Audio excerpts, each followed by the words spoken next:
Doctor Mohammad ইউনূসের সরকারের ভবিষ্যৎ কি, তার কার্যকাল আর কতদিন অব্যাহত থাকবে?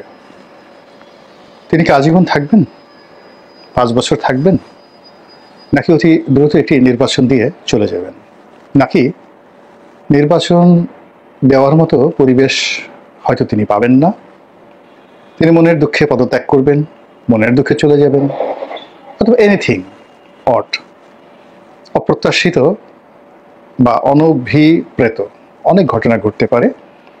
এবং সেরকম একটা পরিবেশ পরিস্থিতির দিকে দেশ যাচ্ছে কিনা এই বিষয়গুলো নিয়ে আলোচনা করব।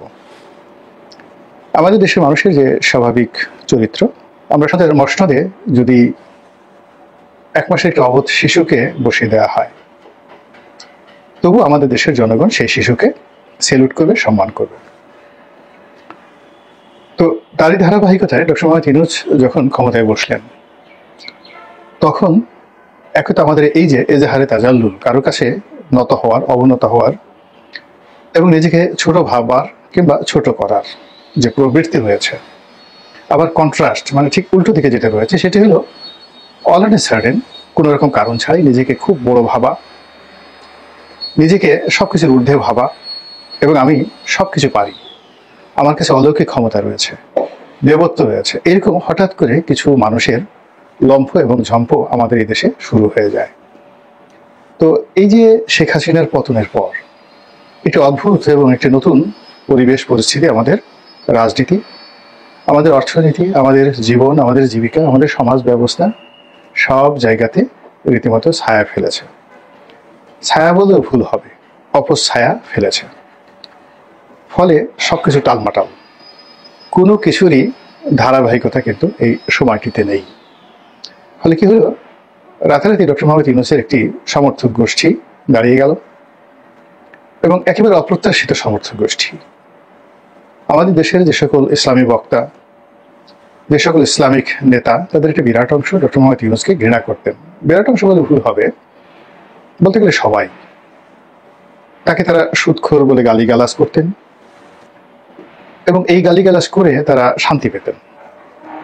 আর আরেকটি অংশ ছিল এই আলেম ওলামাদের মধ্যেই যারা শেখ হাসিনাপন্থী, তারা গত 15 বছর ধরে এই মানুষটিকে পৃথিবীর সবচেয়ে একটা নিকৃষ্ট প্রাণী রূপে প্রমাণ করার জন্য যত রকম বিশ্রী এবং কুশ্রী গালাগাল দেওয়ার দরকার তারা সবই দিয়েছেন।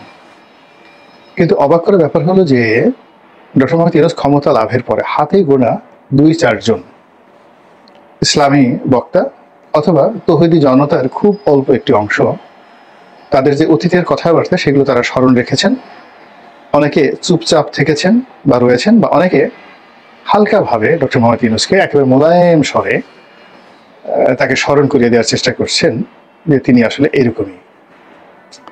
কিন্তু বাকি যারা খুব উগ্র ছিলেন, ভীষণ রকম উগ্র ছিলেন, সে সকল লোক তাকে কেউ অলি আল্লাহ, তাকে কেউ এ যুগের সবচেয়ে বড় অবতার বা মুজাদ্দেদ অথবা আল্লাহর সবচেয়ে একটা বড় নিয়ামত, এইভাবে ওয়াজ করে, নসিহত করে, বক্তব্য দিয়ে মানুষের মধ্যে একটা সম্ভ্রম পয়দা করার চেষ্টা করছেন, যা কিনা বুমেরাং হয়ে যাচ্ছে। যারা সকল কথাবার্তা বলছে তাদের গ্রহণযোগ্যতা কমে যাচ্ছে, জনপ্রিয়তা কমে যাচ্ছে এবং ওয়াজের ময়দানে তাদের যে গ্রহণযোগ্যতা ছিল এবং তাদের যে একটা ভ্যালু ছিল, ফেস ভ্যালু ছিল, এটাও কিন্তু মারাত্মকভাবে কমে যাচ্ছে। এইগুলো একটা গ্রুপ। দ্বিতীয় আরেকটি গ্রুপ হলো যে এখানে কিংস পার্টি গঠন হচ্ছে। পাকিস্তান জমানাতে আইয়ুব খানের আমলে যেভাবে বাংলাদেশে একটার পর একটা শিল্প কলকারখানা গঠিত হতো, বলতে গেলে প্রতিদিন 2টো করে ভারী শিল্প, 10 বছরে প্রতিদিন 2টো করে ভারী শিল্প এই পূর্ব বাংলায় 1958 থেকে 68 পর্যন্ত এই 10 বছরে এই প্রতিদিন 2টো করে গড়ে ভারী শিল্প স্থাপিত হতো বলে বিভিন্ন লোক বলার চেষ্টা করেছেন। অর্থাৎ তখন শিল্প কলকারখানা, ব্যবসা বাণিজ্য উন্নয়নের রীতিমতো জোয়ার বয়ে গিয়েছিল এবং 1968 সনে তিনি উন্নয়ন দশক পালন করেছিলেন তার ক্ষমতার সেই 10 বছর পূর্তি উপলক্ষে। তো এখন সেই উন্নয়ন দশকের মতো করে এই জমানাতে কিংস পার্টি গঠন হচ্ছে প্রায় প্রতিদিনই, এবং অদ্ভুত অদ্ভুত সব মানুষ, অদ্ভুত অদ্ভুত সব নাম, অদ্ভুত তাদের কথাবার্তা এবং অদ্ভুত তাদের পোশাক এবং পরিচ্ছদ। এই মানুষের সঙ্গে ডক্টর মোহাম্মদ ইউনূসের কোনো যোগাযোগ আছে বা তার সরকারের বা গোয়েন্দা সংস্থার কোনো যোগাযোগ আছে, এই কথা ভাবতেই গা কেমন যেন একটা শিরশির শিরশির করে ওঠে। 3 নম্বরে যে জিনিসটি, সেটি হলো সরকারের যে সকল কর্তা ব্যক্তি তারা ধৈর্য হারিয়ে ফেলেছেন, ভীষণ রকম ধৈর্য হারিয়ে ফেলেছেন। তাদের মুখ গম্ভীর হয়ে গেছে, গায়ের চামড়া অনেকের কালো হয়ে গেছে এবং তাদের কথাবার্তা এলোমেলো হয়ে গেছে। তো এরকম একটা পরিস্থিতি যখন তৈরি হচ্ছে, সেই পরিস্থিতিতে এই সরকারের 5 বছর কন্টিনিউ করা কিংবা এই সরকারের আজীবন ক্ষমতায় থাকা কিংবা কিছু না হোক 2 বছর 3 বছর থেকে একটা নির্বাচন দেওয়া, এটা বলতে গেলে দুরূহ একটা বিষয় হয়ে দাঁড়িয়েছে। এগুলো সব ভাবের কথা। আপনি যদি ভাবের কথা বাদ দিয়ে একেবারে রূঢ় বাস্তবতায় আসেন, সেই রূঢ় বাস্তবতা হলো যে আপনাকে আপনার লিমিট জানতে হবে এবং বুঝতে হবে। ব্যক্তি জীবনে এবং রাজনীতিতে যখন কেউ লিমিট ক্রস করে তখন আর সে সেখানে থাকতে পারে না। অবস্থা দৃষ্টি মনে হচ্ছে যে সরকার এবং ডক্টর মোহাম্মদ ইউনূস বেসিক্যালি নিজেকে এখন একটি আনলিমিটেড কোম্পানি বানিয়ে ফেলেছেন। তার মনে হচ্ছে তিনি অনেক সুন্দর কথা বলতে পারেন, তার মনে হচ্ছে তিনি মহাকাশ পাড়ি দিতে পারেন, তার মনে হচ্ছে তিনি আরো অনেক কিছু করতে পারেন। এর ফলে কি হচ্ছে, তিনি যে জিনিসটি জানেন না, যে জিনিসটি বোঝেন না এবং যেটা তার কর্তব্য এবং ধর্তব্যের মধ্যে পড়ে না, এই বিষয়গুলোর সঙ্গে তিনি জড়িয়ে গেছেন এবং তার কাছে মনে হচ্ছে যে এই কাজগুলো করলে দেশে হয়তো ভালো হবে, তিনি অমরত্ব লাভ করবেন। আর তার চোখে উন্নত বিশ্বের যে যাকে বলা হয় ঝকঝকে তকতকে রাস্তাঘাট, পরিপাটি বিমানবন্দর, শুনশান যে একটা বাহ্যিক অবস্থা এবং মানুষের যে নির্ভর জীবন, এটি তার মন এবং মস্তিষ্কে রীতিমতো ভর করেছে। ফলে খুব অল্প সময়ের মধ্যে তিনি এই বাংলাদেশকে সিঙ্গাপুর বানানোর জন্যে কিংবা নিদেন পক্ষে মালয়েশিয়া বানানোর জন্যে তিনি চেষ্টা করেছেন বা চেষ্টা চালিয়ে যাচ্ছেন বা পরিকল্পনা করছেন। এটা অনেক ইতিবাচক অর্থে আমি এটা ধরলাম, কিন্তু এটা যে সম্ভব নয়। এটি যদি তিনি লি কুয়ান, সিঙ্গাপুরের যিনি ফাউন্ডার ফাদার, তার জীবনে পড়তেন, তার ভিডিওগুলো দেখতেন এবং তার কথাবার্তাগুলো শুনতেন। তিনি 60-এর দশকে যখন রাজনীতি শুরু করলেন এবং 70-এর দশক থেকে তিনি যখন সফল হলেন, সেই সফল হওয়ার সময় তার যে অভিব্যক্তি, তার যে বক্তব্য, তার যে কথা, এই বিষয়গুলোর সঙ্গে যদি ডক্টর মোহাম্মদ ইউনূসের 1980 সনের যে যৌবন, তার যে তৎপরতা, এগুলো তুলনা করা যেত বা তাকে যদি ওই অবস্থায় পাওয়া যেত, তাহলে হয়তো লি কুয়ানের যে সংগ্রামের সঙ্গে ডক্টর মোহাম্মদ ইউনূসের এখনের যে সংগ্রাম, এটি কিছুটা হলে সম্ভব হতো। দ্বিতীয়ত, লি কুয়ানের যে আর্থ উপলব্ধি, তার যে বাস্তব অভিজ্ঞতা, এটি তিনি রাজনীতি থেকে অবসর নেওয়ার পরে যখন মিনিস্টার মেন্টর হিসাবে দায়িত্ব পালন করলেন, ওই সময়টাতে তিনি শুধু সবার সময়তে সেমিনার করতেন। ওই সময়ের বক্তব্যতে তিনি যেটি বলেছেন যে সিঙ্গাপুরের যে মডেলটি এখন রয়েছে এটি গুজরাটে হবে না। আবার একই কথা মিস্টার নরেন্দ্র মোদী বলেছেন যে তিনি গুজরাটের কিংবদন্তির উন্নয়ন সাধিত করেছিলেন, কিন্তু বৃহত্তর ভারতবর্ষে গুজরাট মডেল কোনো অবস্থাতেই বাস্তবায়ন সম্ভব নয়। তো কাজেই যারা তাকে নিয়ে খুব বেশি আশা করেছিল তাদেরকে নরেন্দ্র মোদী বলেছিলেন যে আমাকে আমার মতো চেষ্টা করতে দেন, আমি এই ভারতবর্ষে বা এই দিল্লিতে অতীতে যা কিছু হয়েছে তাদের সে খুব বেশি ভালো কিছু করতে পারবো বলে আমার কাছে মনে হচ্ছে না। এটা হলো তার প্রাজ্ঞতা। একইভাবে সিঙ্গাপুরের যে লি কুয়ান, তিনিও তার যে পরিণত বয়সের যে বক্তব্য, তিনি বারবার বলেছিলেন যে একটা ছোট আইল্যান্ড, সামান্য কিছু মানুষ এবং ভৌগোলিকভাবে এরকম একটা সুবিধাজনক অবস্থা পেয়ে আমি যে কাজটি করতে পেরেছি, এটি অন্য ভূখণ্ডে আমি পারতাম না। দ্বিতীয়ত, আমি যে সময় পেয়েছি এবং আমি যাদেরকে সহকর্মী হিসাবে পেয়েছি, এটাও সফলতার একটা মানদণ্ড।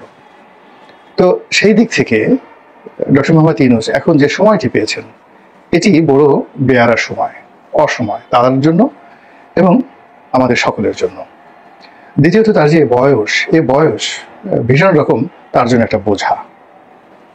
প্রতিদিনই তিনি দুর্বল থেকে দুর্বলতর হচ্ছেন এবং তার যারা বন্ধুবান্ধব, আপনজন, এর বিরাট অংশ আলটিমেটলি কবরে চলে গেছেন। যারা জীবিত আছেন তাদেরও একটা বিরাট অংশ হতাশ হয়ে সারাদিন পার্কে ঘুরে বেড়ান, নেতিবাচক চিন্তা ভাবনা করেন, অনেকে ধর্মকর্ম করেন, অনেকে বাস্তব জীবনের যে ব্যর্থতা স্মরণ করে সেই নানা রকম খিস্তি খেয়ে পড়তে থাকেন, আর অবসর সময় তারা মানুষের সাথে ঝগড়া করেন, বুড়ো মানুষের যা হয়।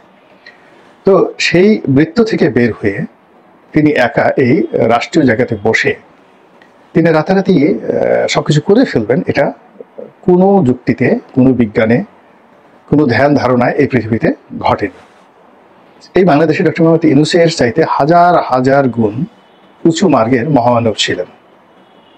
পাল বংশ 400 বছর এই বাংলা শাসন করেছেন, এবং এই বাংলার এখনের যে ভূখণ্ড তার কম করে হলো 20 গুণ বড় ভূখণ্ড, অর্থাৎ বাংলা, বিহার, উড়িষ্যা, তার সঙ্গে সঙ্গে ভারতের যে 7 সিস্টারের বিরাট অংশ, এইগুলো মিলিয়ে অর্থাৎ এখন বাংলাদেশের যে ভূখণ্ড তার চেয়ে 20 গুণ ভূখণ্ড 400 বছর ধরে পাল সম্রাটরা শাসন করেছেন।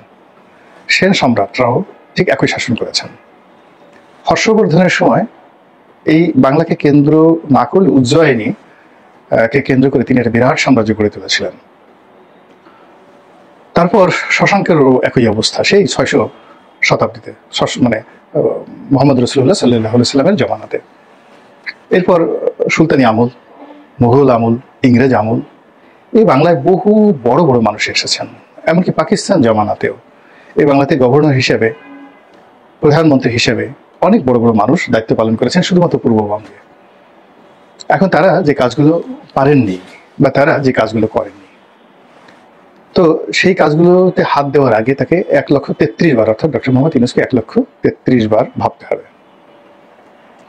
আমাদের দেশে আপনি যদি রাতারাতি খুব জনপ্রিয় হতে চান এবং সব কথায় তালি পেতে চান, প্রশংসা পেতে চান, বিশ্বাস করেন আপনি এই জিনিসগুলো পাবেন না। মানুষকে খুশি করার জন্য যদি আপনি খুব চেষ্টা করেন তাহলে মানুষ খুশি হবে না, বরং বিক্ষুব্ধ হবে। মানুষ যে জিনিসগুলো আপনার কাছে আশাই করে না সেই জিনিসগুলো মানুষকে দিয়ে যদি আপনি মনে করেন যে খুব বড় কিছু করলাম, তাহলে আপনার কপালে দুর্ভোগ আছে। শেখ হাসিনাকে দিয়ে চিন্তা করেন, এই মেট্রো রেল, রূপপুর পারমাণবিক কেন্দ্র, পদ্মা সেতু, কোনো কিছুরই দরকার ছিল না। এই কাজ করতে গিয়ে তার অহংকার বেড়েছে, এই কাজ করতে গিয়ে সরকারের দুর্নীতি বেড়েছে, ব্যাপ্তি বেড়েছে, দলের মধ্যে সুবিধাভোগী শ্রেণী তৈরি হয়ে গেছে, এবং তার যে মূল রাজনৈতিক যে থিম এটার থেকে তিনি সম্পূর্ণ আলাদা হয়ে গেছেন। ফলে কি নির্মম এবং নিশ্চিতভাবে সেখান থেকে তাকে চলে যেতে হয়েছে। তো ডক্টর মোহাম্মদ ইউনূস এবং তার যারা সহকর্মী, তারা মূল্য নিয়ন্ত্রণ করতে পারছেন না, সরবরাহ ব্যবস্থা ঠিক করতে পারছেন না, ব্যবসা বাণিজ্য ঠিক করতে পারছেন না, মানুষের দৈনন্দিন জীবনে নিরাপত্তা দিতে পারছেন না, মগ ঠেকাতে পারছেন না, এমনকি নিজেদের বাসস্থান যমুনা সেখানটিও তারা রক্ষা করতে পারছেন না। এমনকি তার যে সরকারি বাসভবন যমুনা, আপনি চারিদিকে গিয়ে দেখেন ঢাকা শহরে যমুনা যে ওয়াল, চারিদিক থেকে যে ওয়াল, সেখানে যে ময়লা এবং আবর্জনা রয়েছে, ধুলো রয়েছে, বালি রয়েছে, এগুলো সাধারণত অন্য কোনো বিল্ডিংয়ে নেই। তো যে মানুষটা নিজের বাড়িটা ঠিকমতো পরিষ্কার রাখতে পারে না, পরিচ্ছন্ন রাখতে পারে না, তিনি চট্টগ্রাম বন্দরকে সিঙ্গাপুর পোর্ট অথরিটির হাতে দিয়ে এটিকে সিঙ্গাপুরের আদলে একটা পোর্ট গড়ে তুলবেন, তারপরে এটিকে একটা বিশ্বমানের বন্দর গড়ে তুলবেন, এবং চট্টগ্রামকে তিনি যাকে বলা হয় বাংলাদেশের হার্ট বর্ণনা করে এই হার্ট তিনি সিঙ্গাপুরের ডাক্তার এনে চিকিৎসা করাবেন। এটা অসম্ভব বিষয়। এই যে আরাকান রাজ্যে যে সমস্যা, রোহিঙ্গাদের সাথে যে সমস্যা, এই সমস্যা তো আজকের নয়, এই সমস্যা মুঘল আমলের। শায়েস্তা খান যে সমস্যার সমাধান করতে পারেননি, তার ছেলে বুজুর্গ উমেদ খান যে এই সমস্যার সমাধান করতে পারেননি। তারপর ইংরেজ জমানাতে লর্ড ক্যানিং এর মতো মেধাবী শাসক এই সমস্যার সমাধান করতে পারেননি। লর্ড হার্ডিঞ্জের মতো, যিনি ওই পদ্মা নদীর উপর ওই সময়টাতে ব্রিজ তৈরি করেছিলেন, তার মতো লোক এই সমস্যার সমাধান করতে পারেননি। তো সেই সমস্যাটা তিনি সমাধান করে ফেলবেন, সেখানে মানবিক করিডোর দিবেন। এই জিনিসগুলো তাকে যে কতটা বিপদ এবং বিপত্তির মধ্যে আলটিমেটলি ফেলে দিয়েছে, এটা আমরা বাইরে থেকে হয়তো অনুভব করছি, কিন্তু ভিতরে ভিতরে তিনি টের পাচ্ছেন। তো এর ফলে আমার কাছে মনে হচ্ছে যে সরকারের যে দম, সেই দম মানে শক্তি, তাগত, এই জিনিসগুলো ক্রমশ ফুরিয়ে আসছে। এরপরে সরকারের যে প্রাণ শক্তি যেখান থেকে আসবে, অর্থনৈতিক ব্যবস্থা এবং আমলাতন্ত্রের যে কৌশল এবং আইনশৃঙ্খলা রক্ষাকারী বাহিনীর সহযোগিতা এবং সরকারের যে গোয়েন্দা বিভাগগুলো রয়েছে, সেই গোয়েন্দা বিভাগগুলোর একেবারে যাকে বলা হয় সহযোগিতা, এটি থেকে প্রথম দিন থেকে পাচ্ছেন না এবং এখন পর্যন্ত তার কোনো লক্ষ্য নেই পাওয়ার। অথচ এই জিনিসগুলো অর্থাৎ গোয়েন্দা রিপোর্ট ছাড়া, গোয়েন্দা বাহিনীর সহযোগিতা ছাড়া এবং গোয়েন্দা কর্মকর্তাদের যাকে বলা হয় তার পক্ষে স্বতঃস্ফূর্ত যে পারফরমেন্স বলা হয়, সেই পারফরমেন্স কনফার্ম না করা পর্যন্ত তার পক্ষে আসলে তার যে দুরাশা, উচ্চাভিলাষ এগুলো তো দূরের কথা, তার যে দৈনন্দিন কর্মকাণ্ড, এই দৈনন্দিন কর্মকাণ্ডই চালানো সম্ভব নয়। তো যাই হোক, তিনি বয়স্ক মানুষ, সম্মানিত প্রবীণ মানুষ, জীবনের অনেক অভিজ্ঞতা তার রয়েছে, অনেক সফলতা রয়েছে, তার মতো তিনি করবেন, তার মতো তিনি চলবেন। আমরা যারা বাইরে আছি, আমরা যা দেখছি, আমরা বলছি, যার ভালো লাগছে শুনছেন, আর যার ভালো লাগছে না তারা বিক্ষুব্ধ হচ্ছেন, শুনছেন না। এটাই গণতন্ত্র। মহান আল্লাহ আমাদের সবাইকে হিদায়াত দান করুন এবং হেফাজত করুন। আসসালামু আলাইকুম ওয়া রাহমাতুল্লাহি ওয়া বারাকাতুহু।